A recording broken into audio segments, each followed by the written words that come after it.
সরু চাকলি কিরকম হচ্ছে? সরু চাকলি তুই তো কথাই বলতে পারছিস না। এই দেখ, আমি তোমার আম্মার থেকে শিখেছি, কিন্তু আমি অত ভালো পারি না করতে, জাস্ট ট্রাই করছি। আমি প্রত্যেক বছরই করি, বছরে একবারই হয়, ধোসা নয় কিন্তু ধোসার মতন।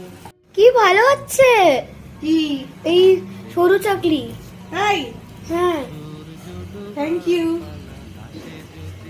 কিন্তু সত্যি কথা বলতে কি জানিস, এটা আম্মার হাতে দারুণ হয়। এই যে কি সুন্দর ফ্লিপ করছি দেখ, এই হয়ে গেল, ঝাটাং করে ফ্লিপ।